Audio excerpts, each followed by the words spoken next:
Ciao, tutti, come stai? And welcome back to the dial. My name is Yankho, and welcome back to Hands on the Dial Part 2. A different start, just a little bit of Italian for you, but because I'm in an Italian mood, let's talk about Venezianico. Yes, the Part 2 to Daniel's Part 1 of the unboxing experience. But what Daniel didn't tell you is that there are a little bit of Easter eggs that are actually inside the box of the unboxing. He might have forgotten about it, but I didn't. So I'm going to take you through the Easter eggs of what's actually in the box, including the pamphlets that you'll see here. We'll probably do this in a later video, but for now I'll take you through what's in the box, and then we can talk about how is the watch in daily usage. So let's get started. Right, so let's get to unboxing the Venezianico. Oh my word, I won't even lie. The box, like even when Daniel showed me, it was just amazing. And when I saw pictures of it, I couldn't really believe it. And Daniel had it for the first week, and this is the first time I'm having it for this week. So I've had this watch for about 5-6 days.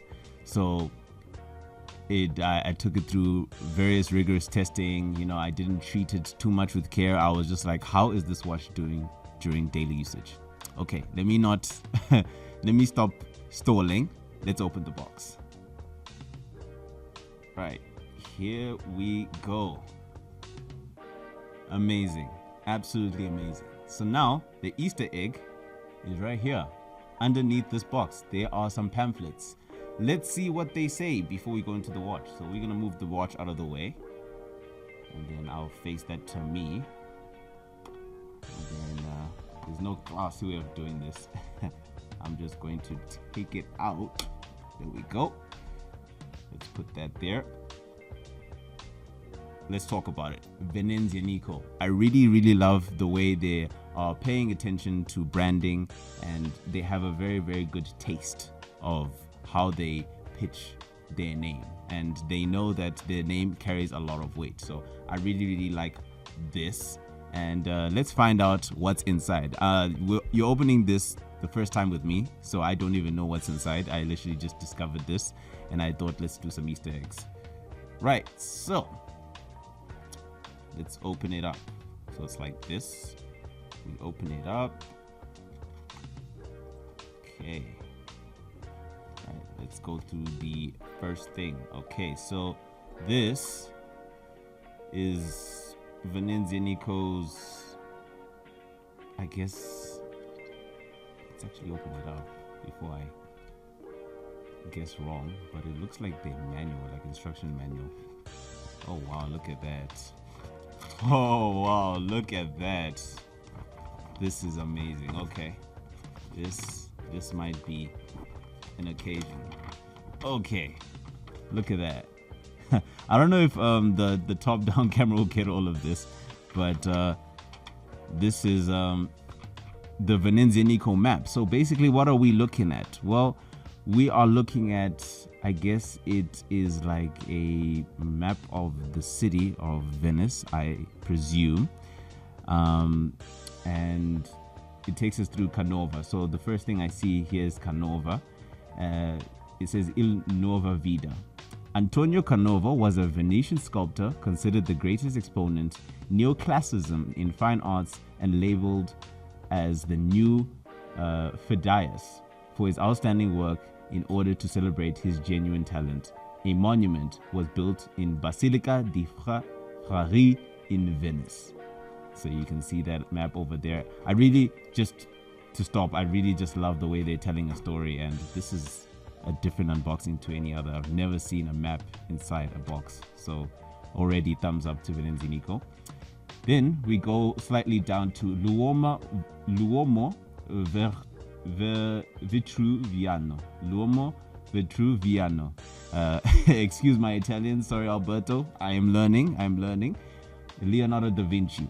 Okay, this reads, the famous drawing dating from the late 15th century represents Leonardo da Vinci's concept of ideal human body proportions.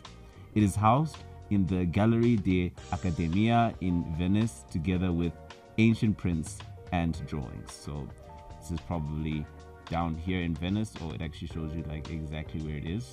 There's a little box that points to where that is, and it's highlighted for you nicely here. Okay, moving on. Redentore. Okay, so this is basically what the watch is about. Redentore il capo lavoro neoclassico. There we go. Italian's coming back a little bit. The Basilica of the Redentore is the masterpiece of the Venetian architect Andrea Palladio, the father of the neoclassical style. This building was commissioned in the 16th century to celebrate the end of the plague in Venice. Nicely highlighted there. Then we move on to the big one right in the middle here.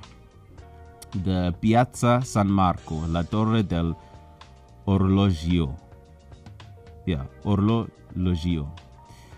The Venezianico logo draws inspiration from the cross on top of the St. Mark's Clock Tower, an early Renaissance building on the north side of the Piazza San Marco, which is considered the symbol of timekeeping in Venice. And here is the San Marco. Hopefully one day I'll get to tour Venice, but I'm pretty sure I will. I think I have a very, very good feeling that I want to go to Venice.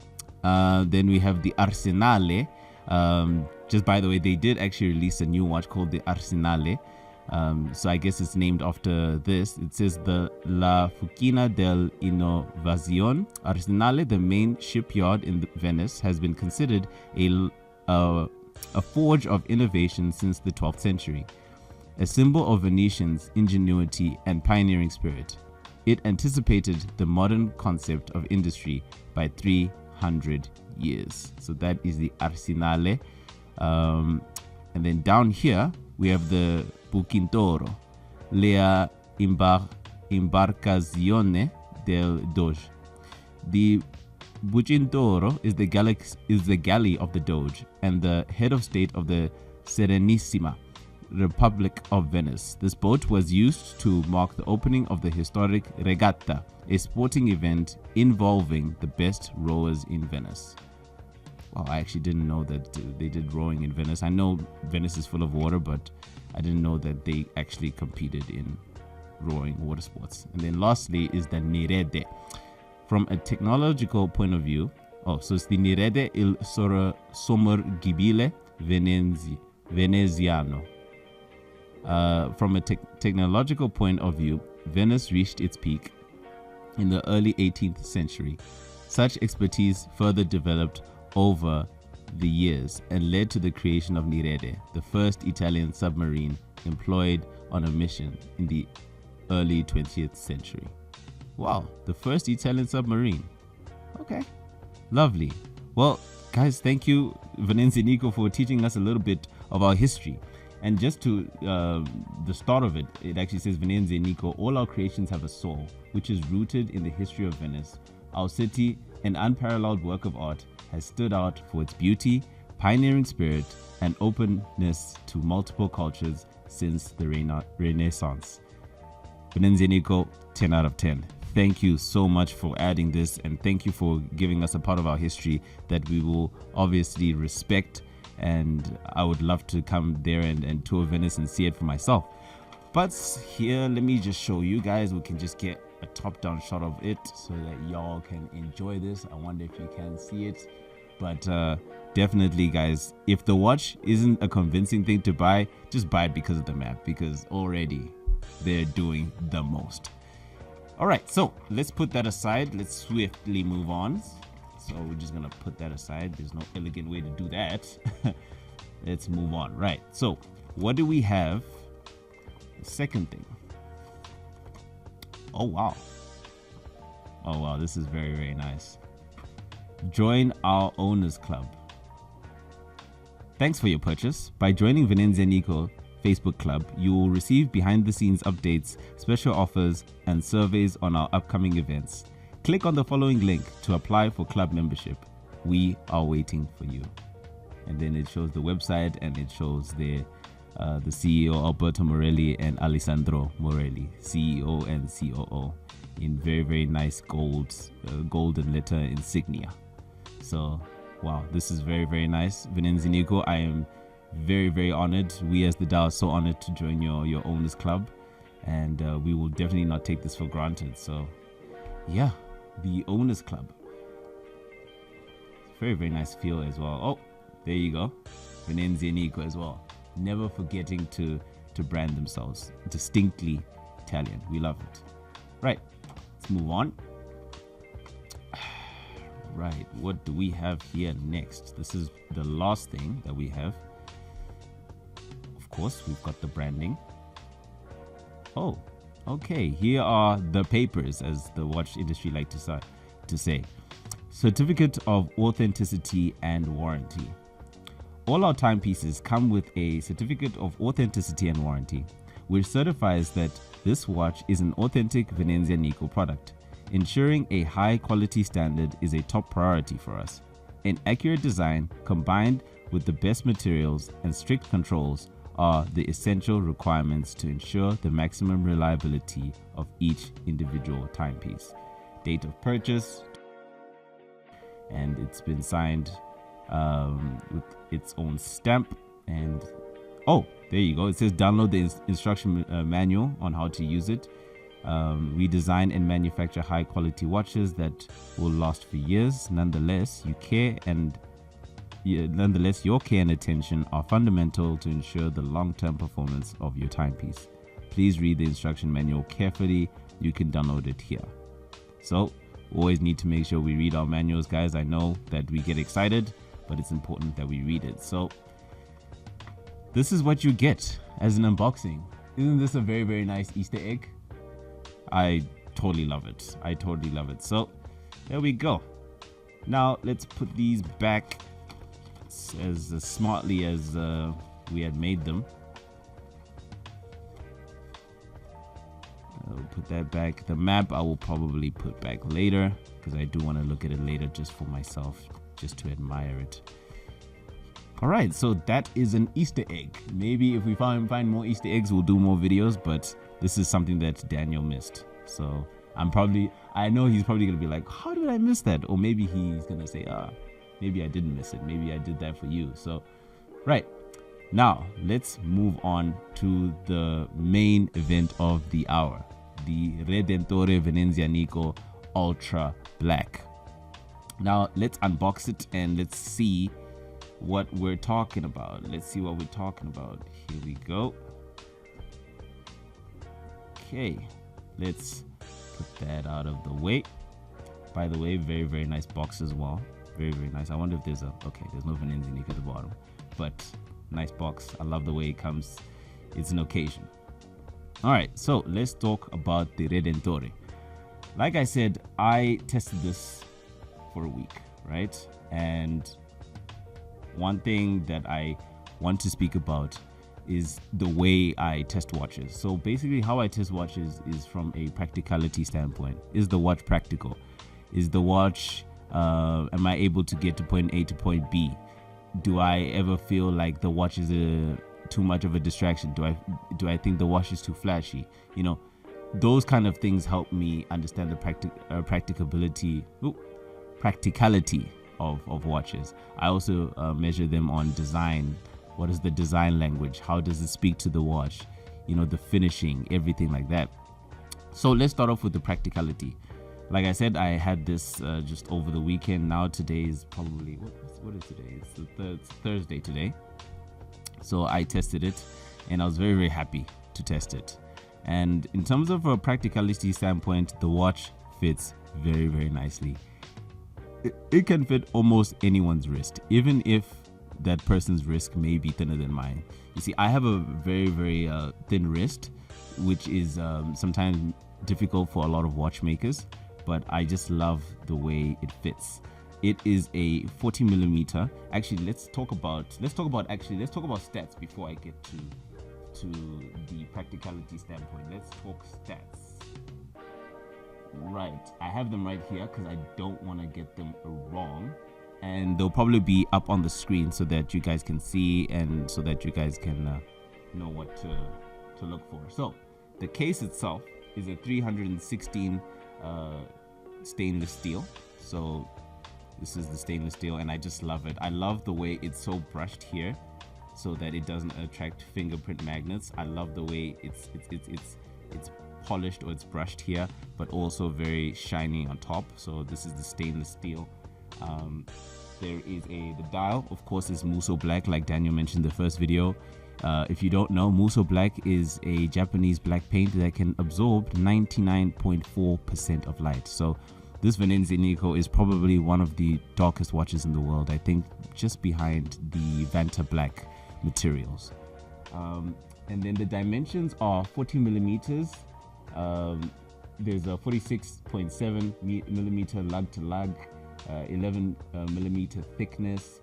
The movement is the most interesting part, is a Seiko NH35A automatic. Now that itself is a movement, and I'm definitely gonna get into more movement videos and compare Seiko movement to other movements. So a Seiko NH35A movement is a good quality movement for a really, really good price. I feel like Seiko did kill that movement. And then the crystal is a sapphire crystal.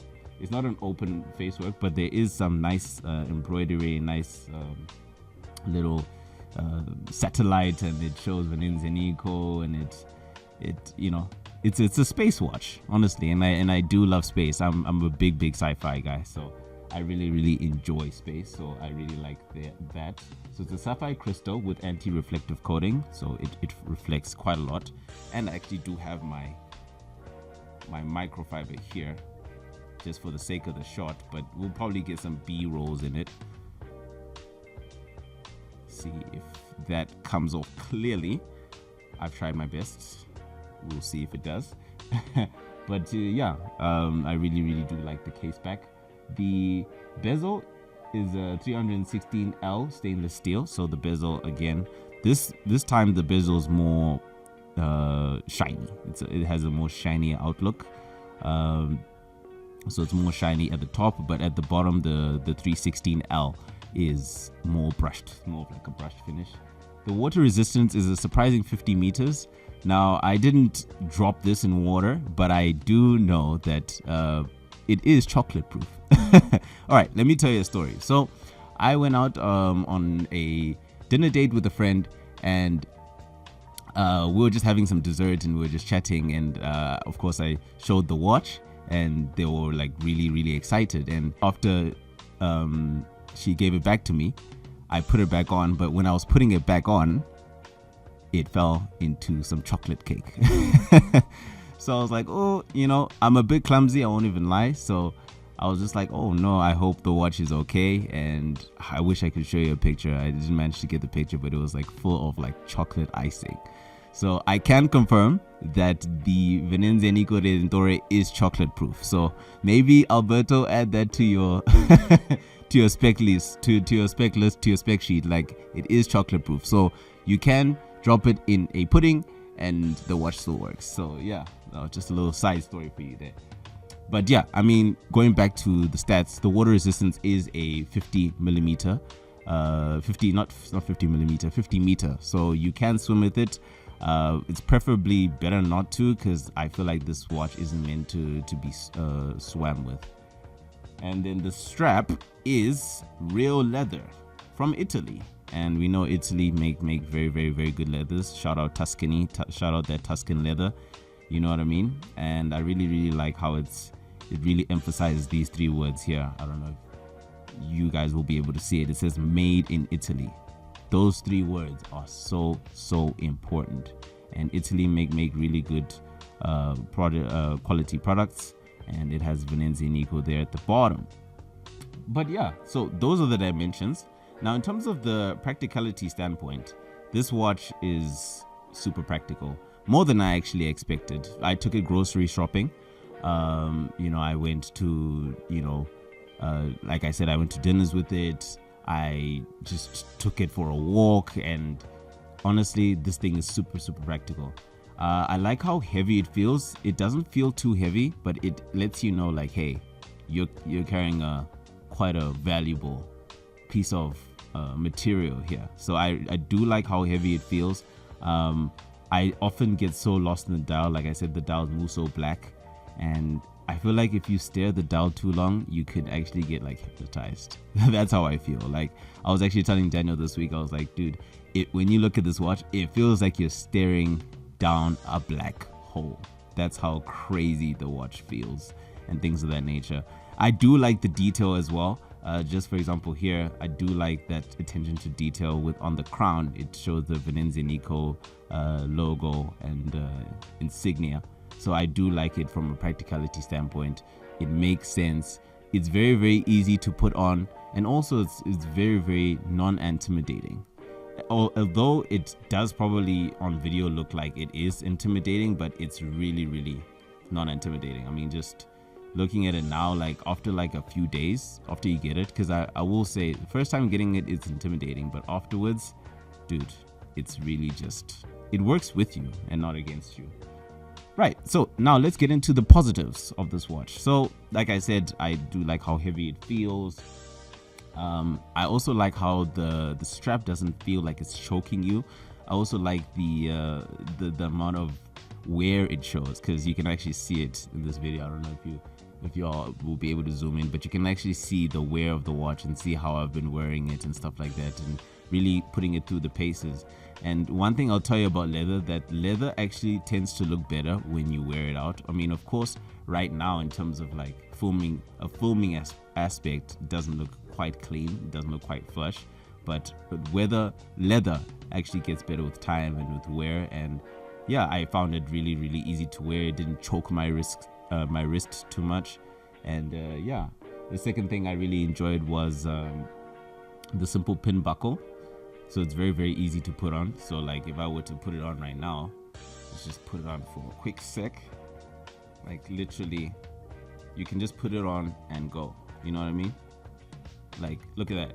Like, just look at that. Like, that was like simply under 10 seconds. You can put it on, you can go if you're late, and then you can quickly go. And yeah, I also like the way it's simply quick to put on, and you can take it everywhere.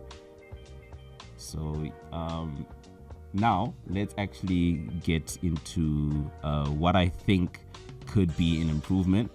For me, I would say that this watch is very, very fingerprint resistant. It is a fingerprint absolute machine.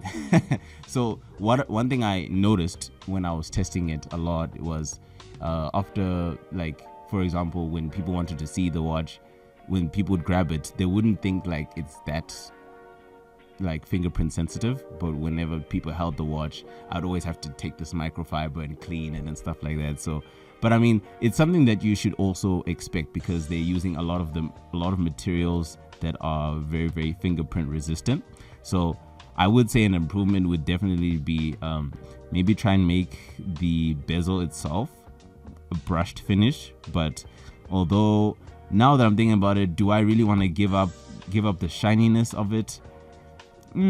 I don't know, but I think in terms of an improvement, and this watch, I will tell you, it's almost as perfect as it could be. I barely have any negative views about it. But I mean, if I were to mention one, I think if you'd make the stainless 316 stainless steel more brushed, maybe it could be less fingerprint resistant. I mean, of course, the dial and the lens of the dial will always be fingerprint resistant, right? But I think around these areas, I would have loved it to be less fingerprint resistant, because when it is fingerprint resistant, when you look at the watch, and you'll probably see like a video,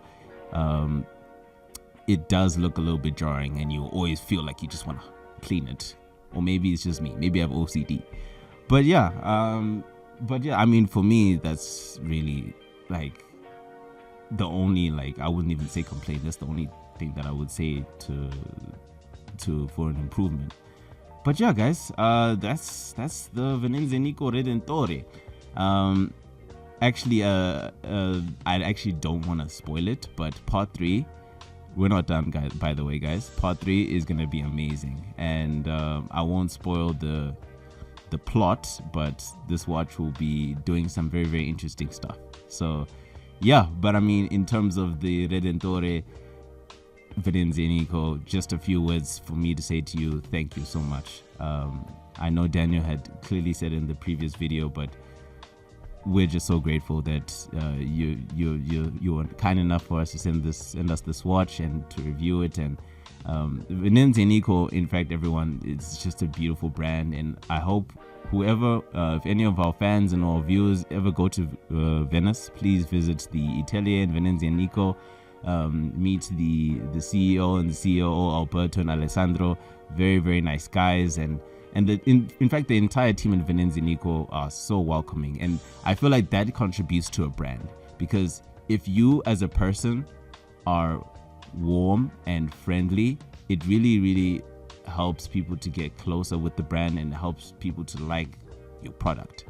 And a lot of the times we always think, okay, do you like the product only? But it's also about the person behind it, and it's also about the passion behind it. So I would say Venezianico, like this is 10 out of 10, honestly. Like this is as close as it could get, you know. I mean, of course no watch is perfect, so 10 out of 10 would be unfair, but this is very, very close to perfect, and honestly I really do love it. So yeah, I mean, that's the end of the Hands on the Dial Part 2 review. But in terms of practicality standpoint, this thing really works. You can take it everywhere, you can show your friends, people. It's a looker, so people would love to look at it. People at first don't really understand what it is, but when they look at it for a while, they'll be like, hey, what watch is that? You know, I had somebody asked me this morning, like, what watch is that? I'll be like, no, it's a Venezianico, it's Italian. So yeah, it really is a conversation starter, and this is what we're all about. So yeah, thank you everybody, and shout out to all the fans and viewers who keep liking this video. Because of your likes and comments, we're actually able to do this. So I would say, please again, like this video, subscribe, and also comment on how do you think this Venezianico looks. Comment your thoughts on what you enjoy most about this watch, or even what you think that they can improve on. You know, I'm sure Venezianico will you know, look into, you know, criticism if there is, but I don't think there is. But yeah, thank you for everything, and yeah, let me sign out. This video is already long enough. But, and as always, never forget to stay on the watch.